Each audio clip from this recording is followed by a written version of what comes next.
Deus te trouxe aqui. O aqui a que Deus nos traz hoje é o programa.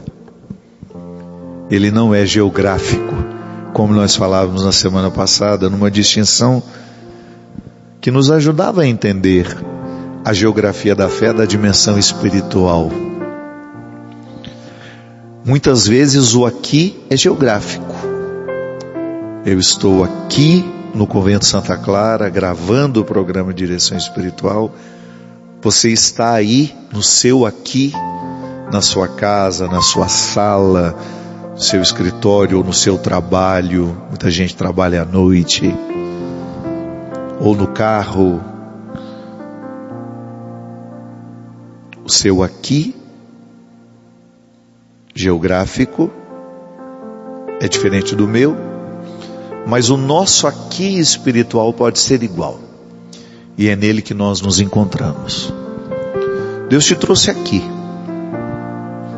da mesma forma como Ele levou muitos personagens bíblicos a um aqui geográfico, para que encontrassem ali o aqui espiritual que eles precisavam viver. Foi o caso de Abraão, no Monte Moriá. Deus marcou o lugar do sacrifício de Isaque, levou Abraão e Isaque até aquele lugar, e lá manifestou a verdadeira vontade dele. Eu sempre gosto de dizer que há muitas formas de compreender a passagem do sacrifício de Isaque. A mim, a que soa mais razoável, para que Deus não pareça tão absurdo pedindo a Abraão que matasse um filho da promessa, ou até mesmo para a gente não chegar à conclusão de que Deus é sádico, de que Ele pede coisas absurdas ao ser humano. A mim, a perspectiva que mais comove é a de pensar que não foi Deus quem pediu isso a Abraão, foi Abraão que entendeu errado. Quando nós estamos sob a ação do medo, e Abraão estava, porque ele já estava acostumado dentro de um contexto religioso que ensinavam Deus como alguém que pedia o absurdo, que exigia o absurdo. Então ele, com medo de que Deus pedisse que ele matasse o seu filho para provar-lhe o amor, se antecipou no medo e acreditou que aquele era o pedido de Deus. Mas foi naquele aqui, estabelecido espiritualmente entre ele e Deus, que a verdade foi revelada. Deus jamais vai pedir a morte de alguém. Jamais. O nosso Deus é o Deus da vida. E podemos dizer que naquele momento em que Abraão compreendeu que Deus não era o Deus da morte, Abraão entrou na dinâmica do Novo Testamento trazido por Jesus. Abraão viveu o Novo Testamento ali, quando ele entendeu que Deus é amor, que ele jamais pediria que ele matasse o seu filho, porque um Deus que pede a um pai que mate o seu filho é minimamente questionável. E também falávamos sobre isso na semana passada. Nós não podemos explicar quem Deus é, mas nós podemos entrar no mistério e reverenciá-lo. E reverenciar o mistério de que Deus é amor é sempre muito satisfatório.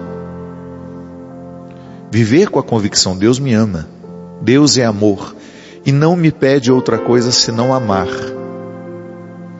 Quais são os piores pecados que nós podemos cometer na vida?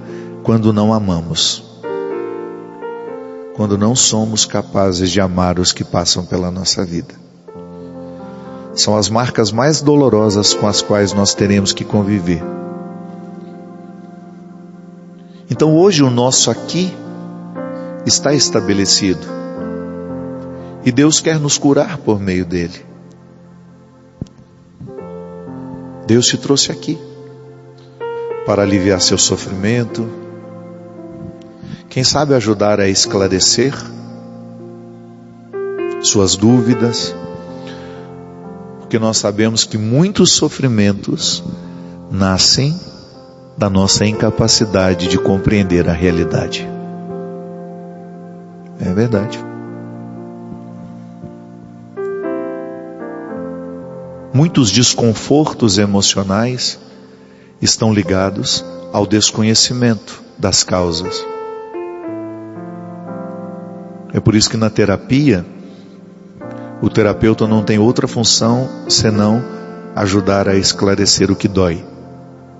Ele não dá uma fórmula mágica para o seu paciente. O terapeuta não corrige nada, quem corrige somos nós.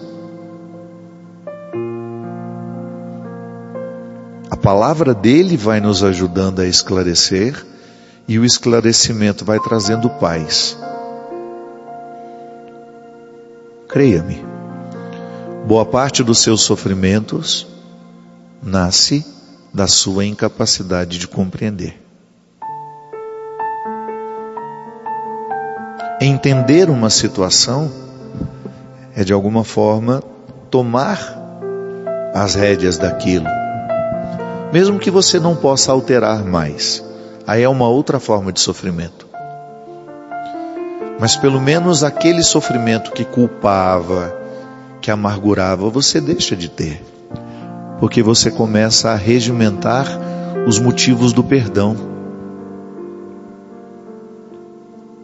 Observe que muitas culpas que você leva com você são resultados de sua incapacidade de compreender o porquê as coisas aconteceram daquele jeito.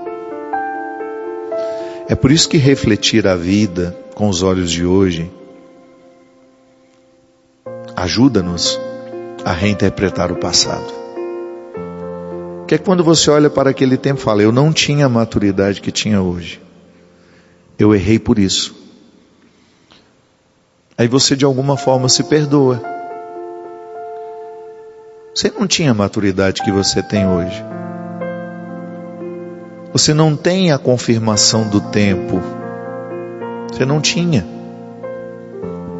Muitos erros com os quais eu preciso conviver, eu preciso ter essa sabedoria. Se eu soubesse que eu iria causar tanto estrago, eu não teria feito. Acontece isso. Às vezes você fez na melhor das boas intenções, ou fez porque não pensou nas consequências, e depois tem que lidar. O fato é que se você não se perdoa, aquele sofrimento vai avolumando, e ele vai ficando muito pior do que ele pode ser. Sim, porque tudo tem uma medida, minha gente. Até o tanto que a gente sofre por uma coisa tem que ter medida. Tem que ser justa a medida. Às vezes encontro pessoas que se amarguram muito, demasiadamente, por situações que foram ficando grandes porque ela foi dando grandiosidade àquilo.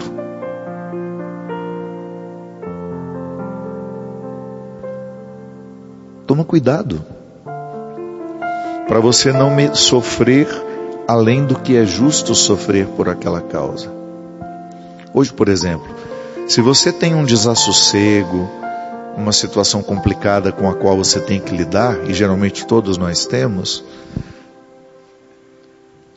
sonde com muita honestidade qual é a energia que você está colocando sobre isso. Está perdendo noites de sono, está passando às vezes o dia inteiro pensando sobre aquilo. Dá uma pausa. Tente ocupar a sua mente com pensamentos positivos. Isso aqui não é fórmula mágica não, viu? A ciência já comprovou que isso funciona. Nós não somos adeptos de fórmulas mágicas. A ciência prova que funciona, inclusive nós temos mecanismos de religiosidade cristã que nos ajudam, que são as orações, por exemplo. Quando você está com um pensamento obsessivo, culpabilizando, trazendo um peso excessivo àquilo que você fez de errado, reze. Faça um mantra Pegue uma frase que vá surtir efeito em você ao longo do dia. Um exemplo simples: eu me perdoo pelo mal que causei.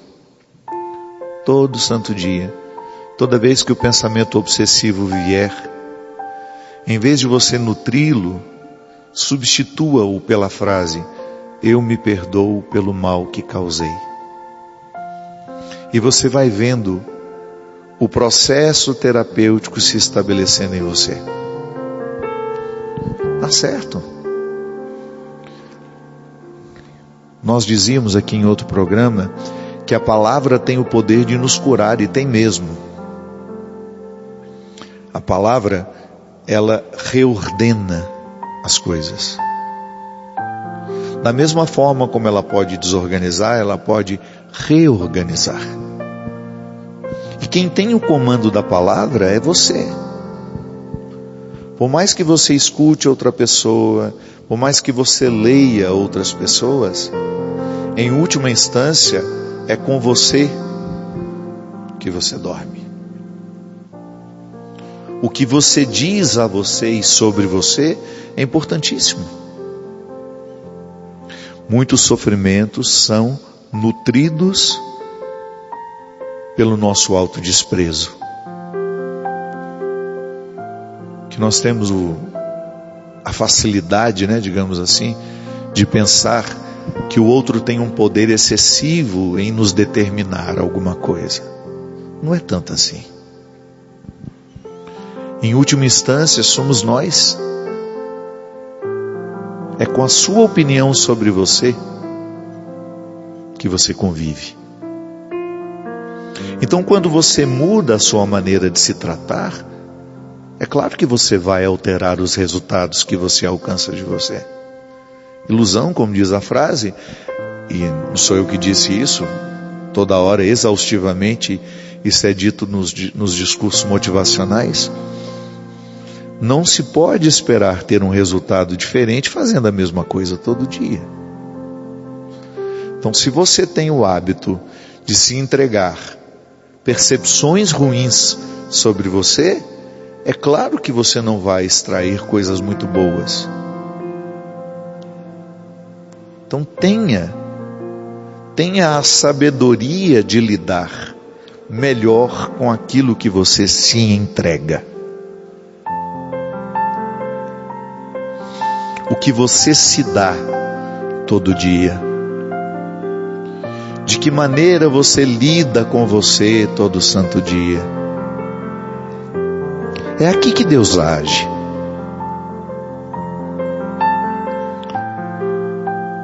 A primeira instância da conversão é muito pessoal, é muito particular. Depois é que ela alcança outras pessoas. A começar em mim. Aí entra toda uma questão prática do dia a dia. O que você se oferece diariamente? Reveja a sua rotina. O dia amanheceu. O que você escolhe ver? A quem você escolhe ouvir? Quem você escolhe ver? Quem você escolhe ouvir?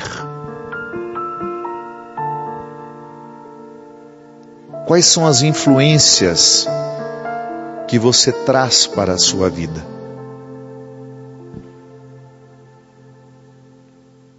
O resultado que você vai ter de você depende de quem você escuta, de quem influencia você, do que você lê, do que você escuta, do que você ouve, do que você presta atenção.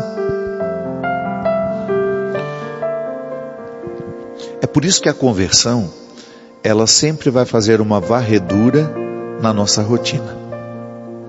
Conversão que não faz uma inspeção de nossas escolhas diárias, não é frutuosa. Para eu dizer que estou em verdadeiro e efetivo processo de conversão, eu preciso ter muita clareza de tudo aquilo que estou permitindo entrar na minha vida. Porque o ser humano é de natureza permeável. É como uma esponja que você põe na água. Você não consegue impedir a absorção que a esponja faz da água. A mesma coisa somos nós. Nós estamos inseridos num mundo real e virtual. Então, nós estamos sendo permeados por situações reais e virtuais. Reais são as pessoas que fazem parte da sua ambiência emocional afetiva, seu trabalho, sua família, seus vínculos. Virtuais são aquelas pessoas que você permite que entrem no seu pensamento, na sua alma e construam com você as suas emoções, as suas reações. Na condição de pessoa permeável, você precisa ter muita atenção ao que você permite receber. A rotina, o dia a dia, é quem vai dar testemunho da nossa conversão ou não.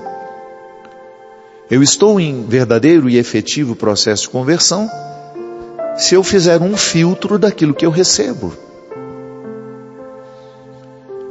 Em Pentecostes, nós fizemos uma palestra lá em Roma. Eu falava justamente dos desafios de ser cristão nos dias de hoje. Ninguém viveu o desafio que nós vivemos. Ninguém esteve tão exposto como nós estamos hoje. Redes sociais têm 20, 30 anos e elas estão ficando cada vez mais presentes na vida humana, a ponto de muitas pessoas substituírem os vínculos reais por virtuais. Hoje nós temos namorados de inteligência artificial, namoradas. É perigosíssimo. E hoje você tem uma influência sobre você completamente diferente da que sofria sua mãe, sua avó. Você está 24 horas por dia recebendo o que virtualmente as pessoas estão produzindo. E foi o tempo, por exemplo, que as pessoas produziam um conteúdo sem a preocupação da repercussão. Hoje o principal objetivo é a repercussão. Por isso que muitas manchetes não têm nada a ver com a reportagem. Mas eles querem que você clique, porque clica gera dinheiro. Você curte gera dinheiro. Então muitas pessoas nem leem a reportagem, ficam apenas com a manchete sensacionalista, muitas vezes mentirosa, que não tem nada a ver com o que o texto disse depois. Nós estamos nesta época, infelizmente. É o que o mundo se tornou. E você está absorvendo isso. Quem você fortalece no mundo virtual? Pode ter certeza que os maus influenciadores, eles crescem por causa do nosso apoio. Gente, nós somos uma grande maioria neste país que se diz cristã. Mas nós muitas vezes fortalecemos, validamos o que é diabólico. Como é que eu posso conciliar a minha postura cristã com um movimento que é diabólico? Como é que eu posso curtir, validar, comentar, criar relevância para um conteúdo que eu sei que está destruindo desonestamente alguém? O diabo está reinando no mundo das redes sociais e com o nosso apoio. Tenha certeza disso. É com o nosso apoio. Porque ele precisa do clique. ele precisa da curtida. Por isso que hoje é urgente termos a sabedoria de entender: eu não posso receber qualquer coisa. Eu tenho que tomar consciência da sacralidade do ambiente que eu sou. Eu preciso entender que a minha vida, o meu coração, é um território sagrado. E eu não posso brincar com aquilo que eu guardo dentro de mim. Cuide-se, prove-se, tenha coragem de se perguntar se o que você está escolhendo viver hoje tem alguma coisa a ver com o que você espera construir, com o que você espera extrair de si. E se há uma noite tortuosa por aí, se há um momento de sofrimento, descubra nele uma oportunidade de crescer. Derrame sobre nós a bênção do Deus Todo-Poderoso, Ele que é Pai, Filho e Espírito Santo.